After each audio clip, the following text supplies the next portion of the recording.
You're welcome. My name is Twine Rehema, Legal and Compliance Officer at Cornerstone Asset Managers. Hi everyone, my name is Arnold Atwembiri, an investment associate at Cornerstone Asset Managers. So one of the things that is trending in Uganda right now that is making headlines everywhere is the protection of the sovereignty bill, which was tabled for the first time in Parliament on 15th April 2026.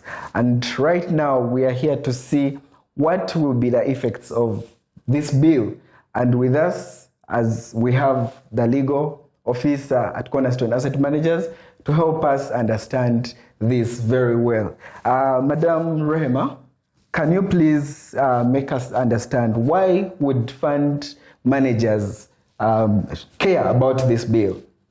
Thank you. So I'll start by explaining what the Protection of Sovereignty Bill is all about. Yeah. And this is a law that has been introduced by the government of Uganda. And the basis is the need to protect the country from foreign interference, at least from the reading of the bill. Yes. And what has been presented by the Attorney General, that the goal is to protect the country from foreign interference. Yes. In a bid to do this, the law seeks to protect basically interference that would come from players that are outside the country that have the financial capacity to do that. So as fund managers, we receive money from people for investment purposes. And the goal we have is to receive this money and put it to good use in the economy. And then this money can be, we can make off profit, which contributes to the economic growth of the country, but also people have the guarantee that they can receive their money back whenever they need it. So as a fund manager that has clientele, including local personnel, foreign investors, people that are working in the diaspora, we are one of the largest countries that contribute to repatriation of labor to the Middle East. And all those people send back money home. We also have people working professionally outside the country. We also have investors from other countries, really, that we want to attract here to be able to invest in this economy. So this is what directly affects fund management, because then we become a foreign agent and we are supposed to register as such, but also we are dealing with people that have been classified as foreign agents. So I believe fund managers should be interested in this conversation because it affects their clientele, number one, but also how much capital that can be brought into the country because of this. Help us understand the concept of agent of a foreigner. The concept of an agent of a foreigner is one that has been introduced in the bill. And there are two things to it. That it specifies people that fall within this category, but also we'll look at the term itself. Number one, we have a number of people that have been stipulated therein: Ugandans outside the country, of course, foreigners themselves, anyone receiving funding from outside the country. All these have been classified as agents of a foreigner under this law. Now, for the fund managers, this is something that becomes part of us because by virtue of having investors that come from outside Uganda, that even Ugandans that have decided to work in the diaspora and are sending money home, then we fall under the category of an agent of a foreigner in accordance with this law. So that means we have to comply with all the requirements that have been set herein. But I'll also point to the term itself, agent of a foreigner, even without any motive to it, even without any illegality to it. The term itself, I don't know, for lack of a better word, it sounds derogatory because it just sounds like someone that's plotting something against the government or something like that. And it becomes a challenge. So I have to go and register as an entity that works as an agent of a foreigner. It already sounds like this person is doing something wrong. Yet it's actually just someone saying, look, I have the expertise to invest your money, and I'm going to do that for you at a fee, and you also earn profit from it. So as the economy is growing, you have been given a name that you have to explain further for someone to understand that, okay, there is no ill motive to this. I am just, doing my work, but because of this bill, then I have to carry this extra term while describing myself, while seeking to be licensed under the law and something like that. Wow.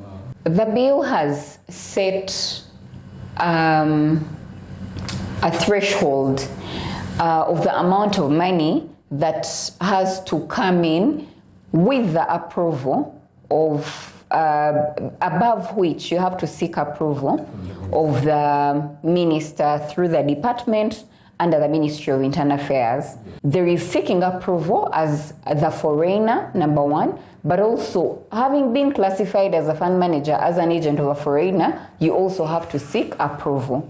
So when you look at the way the capital markets move, that a bill, a bond is up for sale and people are transacting on it, that normally takes a very short period of time because we've seen Bank of Uganda even rejecting offers. So for this to happen when someone is still seeking approval, by the time you get back to it, honestly, it has already been, auctions have come through and the market is closed. All those are risks that stand a chance to happen. So then someone is going to start asking, if as an investor I have to seek clearance, that's going to take me, we don't know how long it's going to take. Before I invest, why am I even bothering to participate in an auction where I don't have these requirements? I need to get them before I participate in the auction. Yes. By the time I get the requirements, the auction will be closed.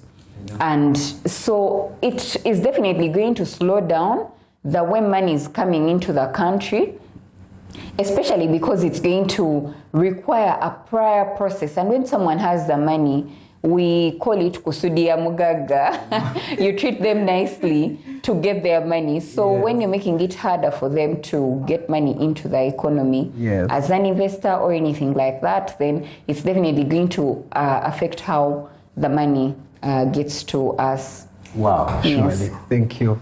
As Cornerstone asset managers, in the process of product design and client restructuring, how would this bill affect you?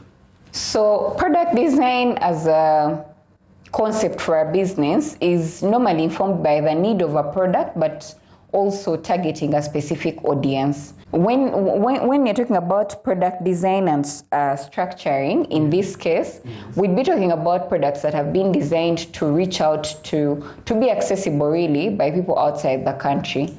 And the question now becomes, will this then deter how people are signing up for these products? Are they products that need to be pulled from the market to be redesigned by the teams to see how we can fit into this regulatory framework?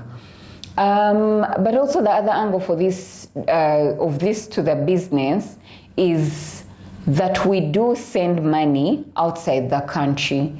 If we make any offshore investments and that money is being brought back, how is that money being classified?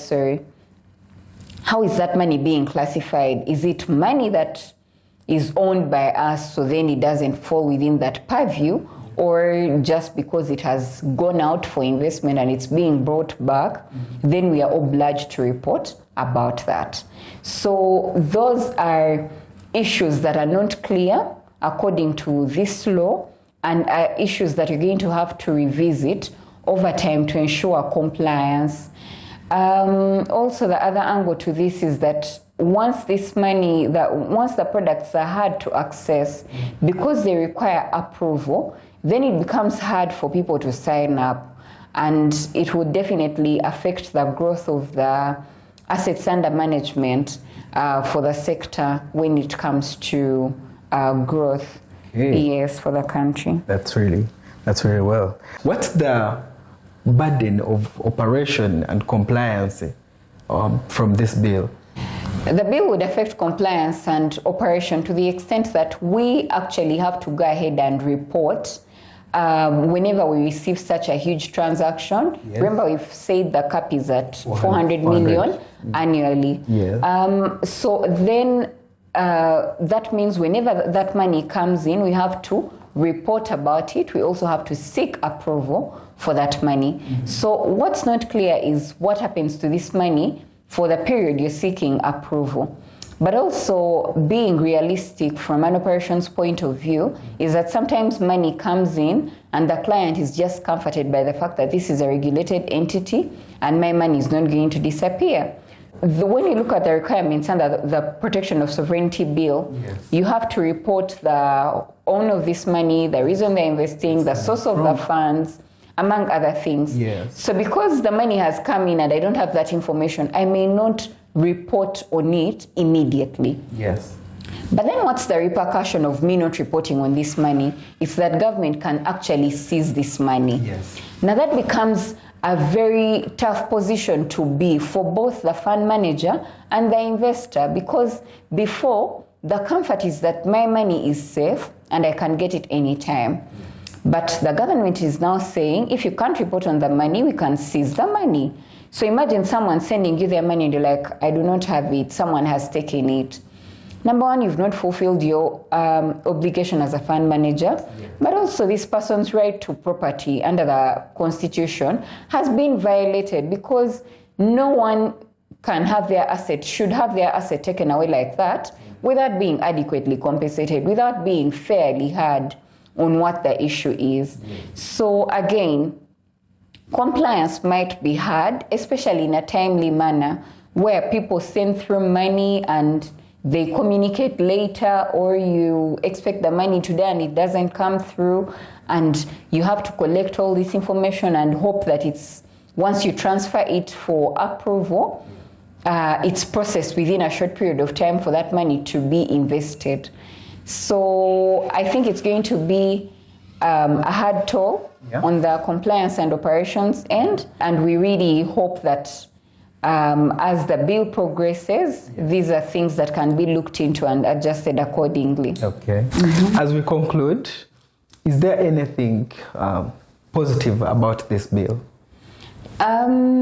Yes, of course, like anything, it has pros and cons. Yeah. So when you look at the bill, and like we said from the start, yes, the spirit is there. What the government wants to do could be right, yes, but the bill needs to be analyzed further to see that while that is achieved, it does not affect all the other sectors in the country, which would then impede economic development and growth.